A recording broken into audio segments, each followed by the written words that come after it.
Hello, and welcome to USA Today's The Excerpt. I'm Dana Taylor. In 1980, the world of arcade games got a jolt that changed the gaming world forever. That's when a round yellow fellow with a large set of chompers, known as Pac-Man, first came on the scene. It's now been 45 years since the game was first imported to the US from Japan as PuckMan, a name that was quickly changed. It's interesting to note that in the original game, the few players who completed all levels simply landed on a garbled kill screen. How is it that a game with no defined way to even win managed to take hold and never let go? Here to discuss the outsized cultural impact of Pac-Man is independent journalist and editor Chris Morris, who specializes in the video game and consumer electronics industries. Thanks for joining me, Chris. Thanks for having me. Pac-Man isn't the only retro game to fuel a widespread love of gaming. There is an obvious through line from late 70s shooter games like Space Invaders and Asteroids to some of today's popular shooting games. But how did Pac-Man change the arcade landscape in 1980? Well, one of the things about Pac-Man is that it opened up the arcade world to everybody. Before Pac-Man came out, it was mainly teenage boys that were found in arcades. They were smelly, dark, dingy places. But the creator of Pac-Man, Toru Iwatana, said he actually created the game to try and attract women to arcades to open up the industry a little bit more. Pac-Man is a character-driven game. What was it about Toru Iwatana's design, both the character and the overall look of the game, that made it so appealing to a wide audience? I think it's the bright colors. They really sort of pop off the screen. The yellow of Pac-Man is something that's just kind of infused in pop culture today. And the fact that the ghosts were all different colors. Ironically, they actually asked him to make the ghosts all one color, red. And he said, that's a bad idea. I'm not going to do it. And then did some user group testing to sort of prove his point to management. And how did both women and food influence the creation and design of Pac-Man? Food, I think, is probably the best example because, like you mentioned, it was originally called PuckMan, which sort of translates to munch in English. And so it was going to be Munchman.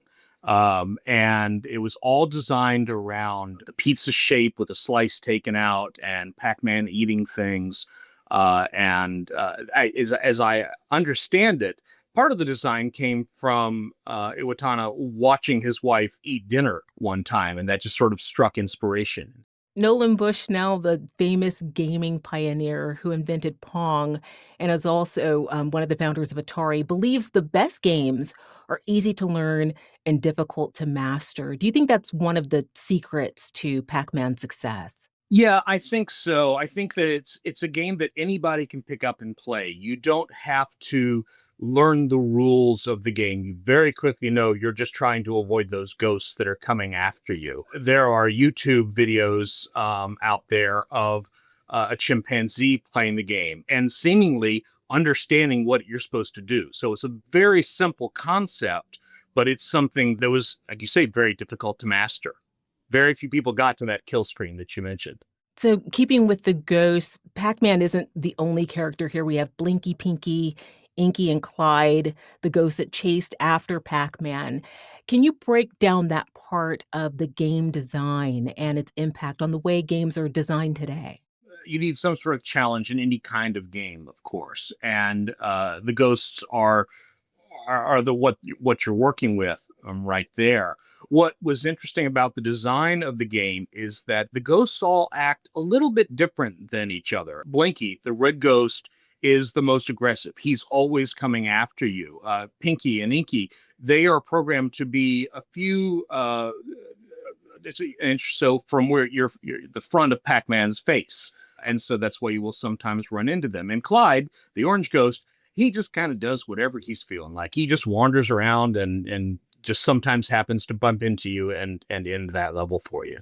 Yeah, Iwatani mentioned that those ghosts introduced an AI-like algorithm to the game that really wasn't part of game design back then. Yeah, that makes sense. It's games back then. It's hard to because Pac-Man is such a part of the current culture. Even today, it is as popular as it was back in the 1980s. So it's hard to remember that it was such a breakthrough sort of game. At the time, you had Space Invaders, where the invaders just kind of went side to side, and it was all a matter of hand-eye coordination. When it came to Pac-Man, this was a game that was thinking against you. Okay, so I'm gonna put you on the spot. Okay. Why is this game so addictive? I mean, it's just fun. It really is. It's a game that never ever gets old. I've been playing it all 45 of those years, and when I just this past weekend, I ran into a Ms. Pac-Man machine at a bar. Could not prevent myself from playing, around and realizing how much my skills have atrophied in those 45 years. But it's just something that it is continually entertaining. You can learn the patterns and play the perfect game these days. There are plenty of online instructions that will teach you that. But just the sheer joy of playing it, just for the fun of playing it, if that makes sense, is something that makes it so appealing to all generations. You're not on the payroll, right, Chris? I'm not, but I am a fan of the game, I will admit. I have to think that modern games involving a maze, any modern game, is riffing on Pac-Man. How have today's games built on Pac-Man's original design? I think it starts at a base layer. Pac-Man has a lot of the elements that you see in today's game. You mentioned maze games. I think certainly owe a debt of gratitude to Pac-Man. But as you get into games that are a little bit more advanced, you have the enemies that chase you, that are smart, that come after you. And I think that is something that the industry has learned from. Also, they learned just make it fun. If you look at any of the successful games on mobile devices these days. They follow that same set of rules that Pac-Man does, in that it's something that you can pick up real fast and start playing, and you don't want to stop. I want to turn now to the cultural impact of Pac Man. Long before social media, Pac Man blanketed the world as a global pop culture phenomenon. Is this the game that made heavy gaming socially acceptable? You could certainly make an argument for that. If not, you could argue that Mario was the one that did. But I mean, it's really sort of a tie at that point. I mean, Pac-Man was on cereal boxes. He made the cover of Time magazine, which at the time was just that was the end all be all for media exposure. There was even a hit song, "Pac-Man Fever" by Buckner and Garcia, went all the way to number 9 on the Billboard charts. That's something that's just unheard of these days. I was gonna mention that, we were introduced to Ms. Pac-Man, there was a Saturday morning cartoon, there was that song. Mhm. Prior to Pac-Man, in the world of gaming, was there a playbook for the kind of cross-media franchises we're used to seeing today? There really wasn't. Atari became a name brand, but that was as much for the physical console as it was for the games. Asteroids, maybe people knew what that was, but the other titles that were in the Atari catalog were something that gamers knew, and maybe their families knew, but it was not something that necessarily made it into the pop culture world and into the news media at the time. In what other ways, perhaps less obvious, has Pac-Man influenced pop culture? I think the best example is you go back to the television shows. You would not have the Sonic movies today that are so successful in theaters.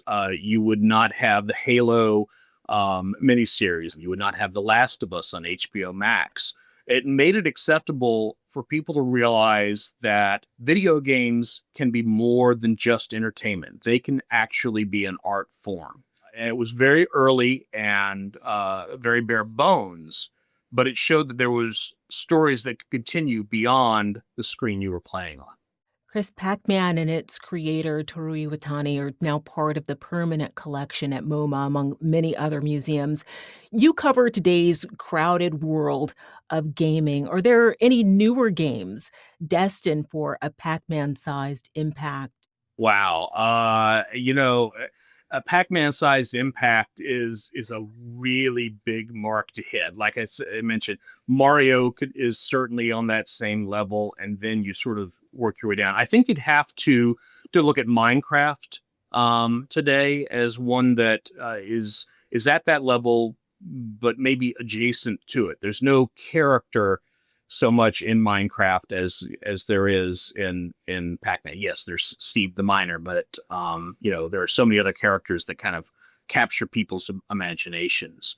I think there are certainly other games that are maybe more mature, like The Last of Us, that have a pop culture standing and they're taking off in different directions now.